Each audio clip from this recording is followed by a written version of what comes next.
everybody. I'm Roy Steinberg. I'm the producing artistic director at Cape May Stage, and we're also grateful you could join us. Now, this is something new for us. This is called Cape May Arts Today. And one of the upsides of the pandemic has been that we've been able to chat with some really exciting people in the arts, all parts of the arts. And Cape May has the unique distinction of having the entire town being designated as a historic landmark. And so who better but to have Harry Bellangy, who is the president of the Greater Cape May Historical Society. So welcome, Harry. Come on in. Good morning, and thank you, Roy. We're so thrilled that you could be here. When I first came to Cape May, of course, I hadn't been here before, and I looked around and I saw it looked like a Disneyland set to me because everything looked like it had been built at the same time. It was all Victorian. And I understand that has to do with a fire, which I'd like you to talk about in a moment. But also, I just wanted to mention that my theater, Cape May Stage, is in an old church built in 1853 that has been renovated. And there's something very special about the parking lot, I understand. And maybe you could start off by telling us about what the historical significance is of that parking lot. Well, we can start with it involved a fish pond. Ah, that's good. That location was the location of what was called the chemical fire truck, or the fire department. We had two locations for the fire department in Cape May. The one that's the location of Washington and Franklin, and this was a subsidiary using essentially a chemical mixture to suppress fires. And that building is there, and a picture of that is in the Firehouse Museum. Wow. And I went to school right across the street from that at the Star of the Sea, and prior to that, the wooden Star of the Sea. Huh. Now, an awful lot of the homes and businesses in Cape May are wooden, and yes, that presents a sort of that. That is an ongoing issue with our incredibly well-prepared and well-trained fire department today. We haven't had a major disaster since for many, many years. But of course, heating systems improved. In many ways, I wonder when we were using coal that more things didn't burn down. But we lost the buildings. The Windsor was one of the largest fires we ever had here. That is the beachfront right across from Congress Hall. And another major fire was the Green Mill Club. That is on Howard and Stockton. That was the kind of the social center for Cape May in the summer. That apparently was arson. It was never proved, but fire continues to be and was a huge problem with Cape May. So we need, we have a great fire department today, and they need everything they can get. What year? I know it was in the I think it was 1870 something. You can 1878 for the fire. It destroyed about 35 acres of Cape May. Wow. And the rebuild, of course, Queen Victoria was on the throne. The architecture was popular. So the wealthy merchants, whoever from the city, came down here and built their summer homes. Literally, the homes were occupied only a few weeks a year. They sent the staff down. They got everything ready. And Mr. and Mrs. McCreary came down and spent their time at what we now know as the Abbey. Wow. Now, I mean, you just referenced the extraordinary volunteer fire department that we have here in Cape May. Why is it volunteer? I mean, well, it's not. Oh, good. Yeah, I'm learning something already. At one point, we've always had paid drivers. They got back in the dark ages the horse and steam pumper to the fire. And later on the apparatus to the fire. And there was a point in time when Cape May had a very young, in relative terms, population. So you did have a large volunteer fire department. Pretty much everyone has aged out. And we don't have young people in Cape May anymore that can actually do that. So today we have a fully trained, fully staffed professional fire department who are there all the time. And of course, we have agreements with the other fire departments. The Coast Guard base is one very close one, to assist us if there's a major fire. But the idea of the volunteer fire department as truly an active group of people who can actively participate in firefighting that live in Cape May isn't true anymore. No. Well, I always peek in when I'm walking down Washington Street, poke my nose into that wonderful building with the old fire truck in it. The La France pumper. Yes. Can you tell us a little bit about that? And then, of course, the more modern building is akin to it, right next door to it. Yeah, the fire department, the volunteers built that building as a museum. Unfortunately, being in the museum business doesn't have the things you need to have a safe environment for artifacts. There's no climate control. There's no fire suppression. There is no fire detection. Anybody can walk in there. There is no security for the artifacts. Wow. Well, they've let people like me in, so that speaks to the Gee, we'll let anybody in here, won't That's we? right. Absolutely anybody. And the building next door is brick, so I presume is that in better condition, I would hope. And the existing firehouse, yes, is in absolutely dreadful condition. The roof is a problem. It has mold issues.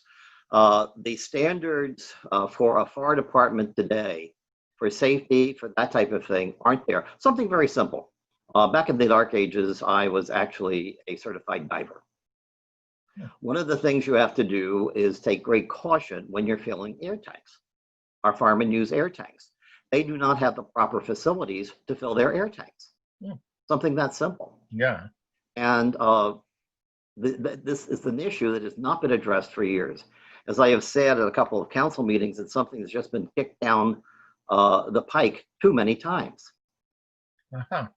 So is there a solution that people are talking about?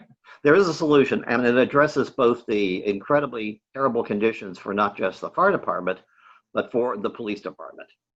And that is the public safety building, which is the culmination of thousands of hours of input from professionals, from our fire professionals, our police professionals, and the committee who have taken great pains to design a building to meet these needs, including the Firehouse Museum, which will provide an environment to protect those artifacts. I see.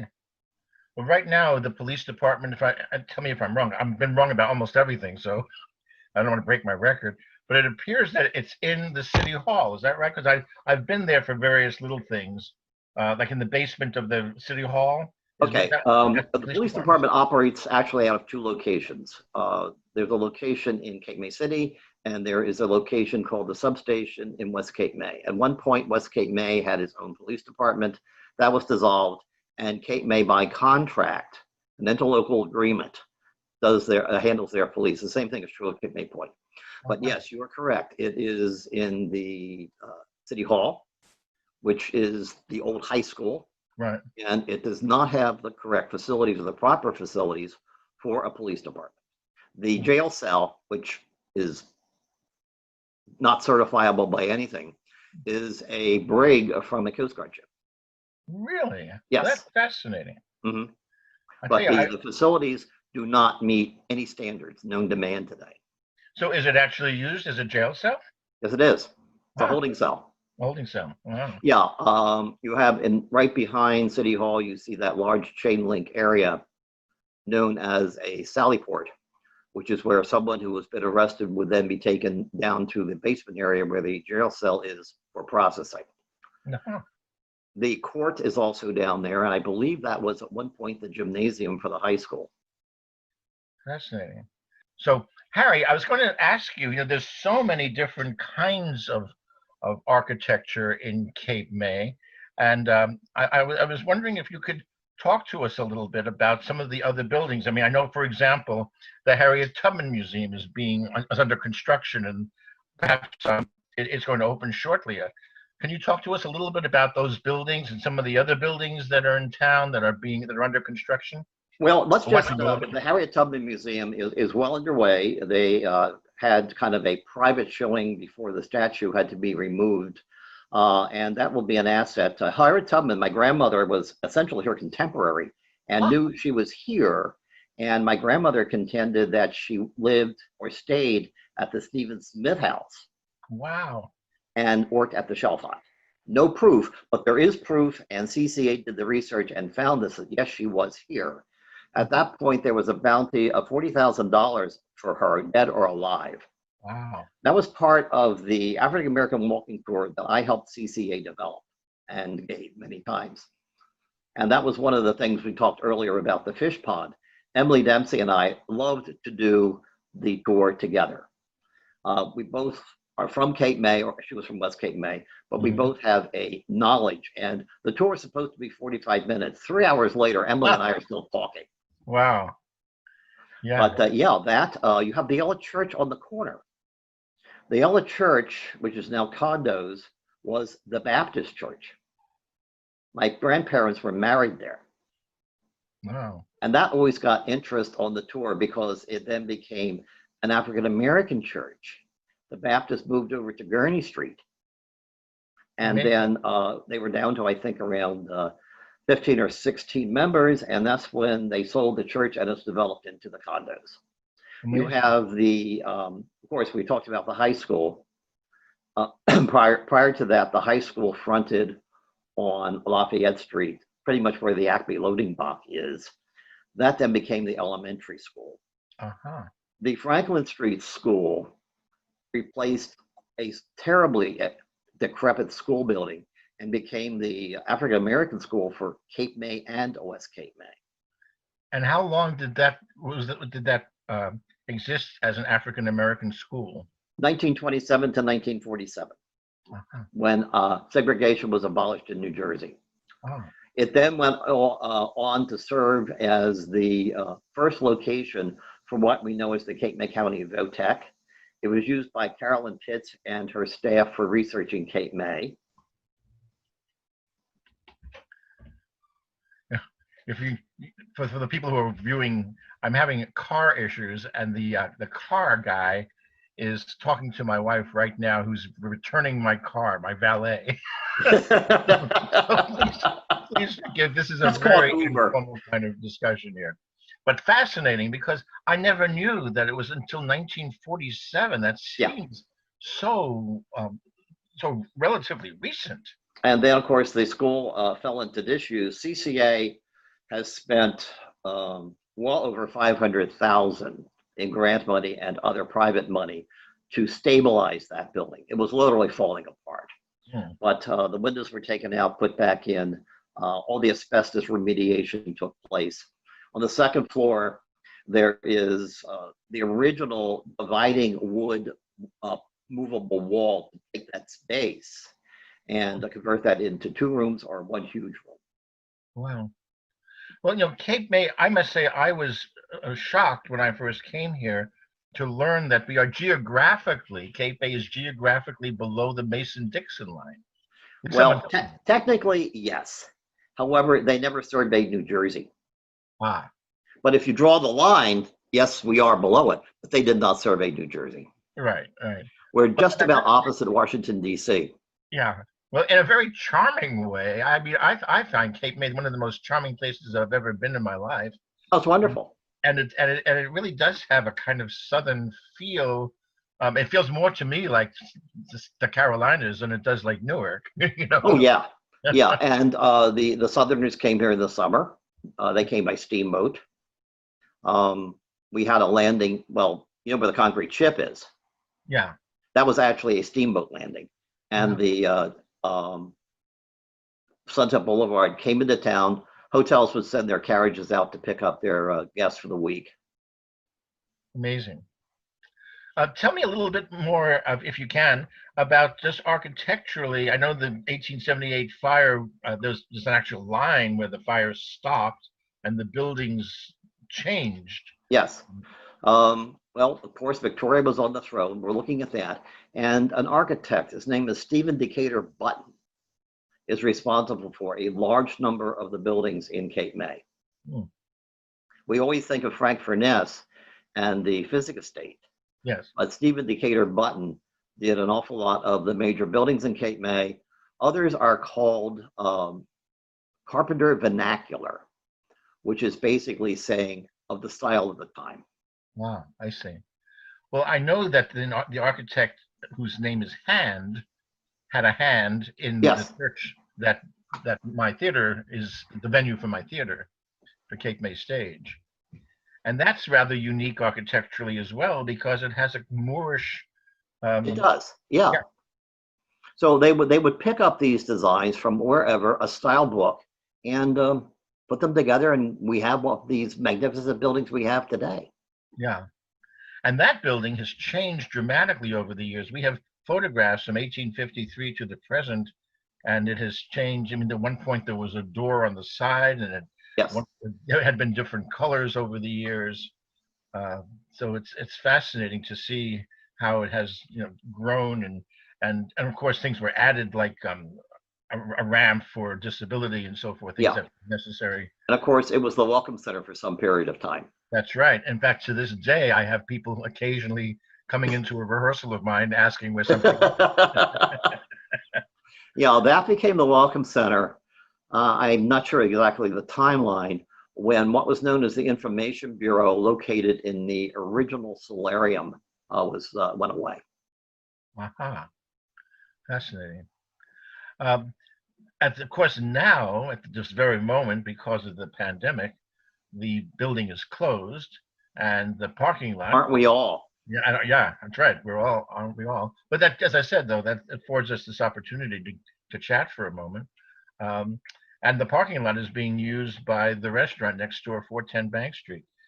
And I've also heard what that building was that a fire department, or was it close to a fire department? The Well, you restaurant. had the chemical station right next to it, which is your parking lot. I see. Uh-huh. The primary fire department has always been located here at Washington and Franklin. At Yeah. one point, the wooden building, which was virtually falling apart too, was the fire department, the police department, City Hall, all operating out of one building. I see. I would have to dig the date up and I can find it. But what we know as Winterwood, the Christmas shop, Mhm. that was a bank, the Uh-huh. Camden Trust and Savings Bank. It looks like a bank. It was. And that became available, and City Hall moved from the old wooden firehouse to that location for some number of years, Hmm. until Cape May High School closed, regional school opened, and they moved back into the old high school and repurposed that as City Hall and the Oh, police station. amazing. Well, when I first arrived here, which was in 2010, what is now a restaurant was the Atlantic Bookstore, and that had been a bank as well. And you could go Yeah, into the. that was Merchants National. I had an account there for years. Yeah, I always would. I just had found it fun to go into the vaults. There was Mhm. a vault you could go and look at your books, and Yes, yeah. And now it's I think it's selling root beer. it's selling root beer. Yeah. Um, Well, it's a good repurpose of that building. yes, yes. I think that's fairly common in Cape May, is it not? That buildings become refurbished for something else. Yes, it is. For one thing, depending upon the building, you can't get rid of it easily. We have multiple levels of designation. We have key buildings. Now, the Abbey, Queen Victoria, the Physic Estate, that kind of thing. They hold a special designation called key. Uh-huh. They would be individually certifiable as historic. Then we have a lot of other buildings that came in, such as my house, which is a contributing building because of its age and the fact that it is within the historic district. Then we have buildings that would be considered non-contributing. Uh-huh. And this is all based on Park Service guidelines, which are approximately a 50-year look back. There are other things that go into qualifying a building too, but that's the primary. Yeah. Now, have you always been a historian? No. What were you in your previous life? My previous life was information technology Ah, well, that's and amateur theater. an amateur theater. Oh yeah, I'm a lighting designer in my spare time. Well, now the secret's out. So No, I did that in college, and then after college, I was living in Wilmington, Delaware at the time, and I worked with the Wilmington Drama League as the lighting director. oh, super. Yeah. Yeah, well, And of course, as I say, IT has been the biggie. right, right. Well, I mean, lighting is such an important element in the theater. It's nice to know that there's somebody around who's local who knows about that stuff. Ah, yes, the McCandless theory. Yes, yeah, there you go. Right, See, exactly. I do know. You do know. Well, I'm going to talk a little bit just about what's happening just in terms of contemporary things, in terms of architecture, what's going to be built. Do you know anything about proposals for things that are getting built, or um, as we go forward in terms of? Well, our biggest thing right now is the public safety building. Mhm. And I actually gave the architectural firm and some other folks kind of a walking tour of that area to sensitize them to what was there, what used to be there.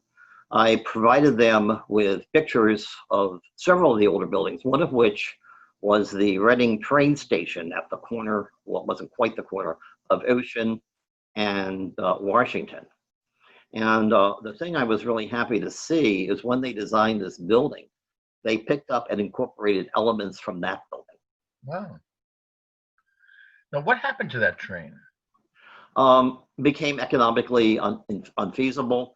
The biggie is the swing bridge at the canal is out of disrepair, will probably never be repaired, and probably never see a train here again. Wow. We had steam trains coming in to Cape May, which is how, it was our Christmas trip to Philadelphia to go see Wanamaker's. Mhm.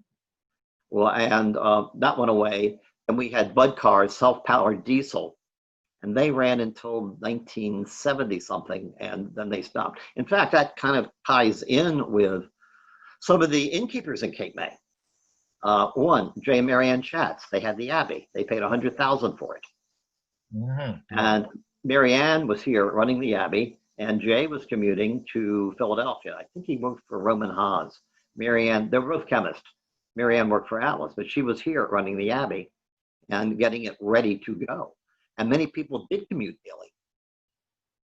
Wow. The Bud car went to the Linden Wall High Speed line and then on into Philadelphia. I see.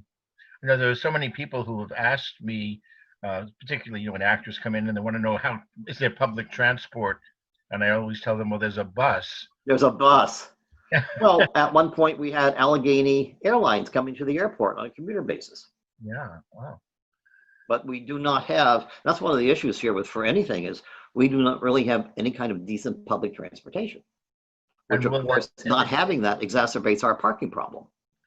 Aha. Yes. Yes. Your I'll turn. call you back. I'm on a Zoom call. Yeah, you would know that this interview is happening in 2020 because of all of the internet. Oh yeah. You're my third Zoom call today. You're the only one I have today. I have two tomorrow. Yeah, there you go. So, well, this has been just wonderful, Harry. I'm so thankful to you. But before we go, I just wanted to ask one last thing, and forgive me if this is out of sorts, but people always ask me about Cape May being haunted. And I kind of say, well, I don't know anything about that, but as a historian, do you know anything about that stuff? And is it real or is it? Well, I am not the expert. Craig McManus, who is a good friend, is. Uh-huh. And what is he? And we have our resident ghost at the Colonial House. Oh. It's a female. The apparition takes place in the attic at the window facing the firehouse. A couple of our guides do not want to be in there alone. Yeah. We have the door going to the upper levels, which you'll lock it and it'll open. Wow. Yeah. I know Craig well, and we've had a lot of conversations about this. And from everything I understand is we have some very, very happy ghosts here, but then who pretty much wouldn't be happy being in Cape May? Right, exactly. Exactly. I actually read a little bit about it, and I was told His books that are excellent. the what? His books are excellent. Yes, they are. And then the interesting thing is I met him early on, and very often people will ask me this exact question you did. Yeah. And I said, get his book. Yeah. Whether you are a believer in the ghost or not, the research he does on the property is incredible. You will learn something. Well, supposedly at the Ugly Mug, there's still an apparition that hangs out and pinches women's bottoms as they go by. Yes. Mm-hmm. Yeah. Yeah. That was, well, the Khan family owned that. And where the linen, actually the lingerie shop was an old apothecary store, which I believe had a ghost in it as well. That would have been Hewitt and York. Ah, Yes. that's, Actually, that's 2 stores. oh, it is. Yeah. The drugstore was on the corner, and just a little bit down, which was later purchased and incorporated into that store, was a very tiny store called the Little Shop. My aunt worked there for years. It was owned by the Millingtons. No, no. Well, I must say it's an extraordinary place to live. I've lived in a lot of places in my life, and Cape May is really a very fun place. I hope people will come visit. I Oh, I hope, do too. I We hope love that, our visitors. and I hope We that, have for years. I've been walking them there since I was a kid working on the boardwalk.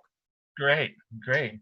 Well, I'm so thankful to you for sharing your expertise, Oh, anytime. and thank you to the Greater Cape May Historical Society for lending you out.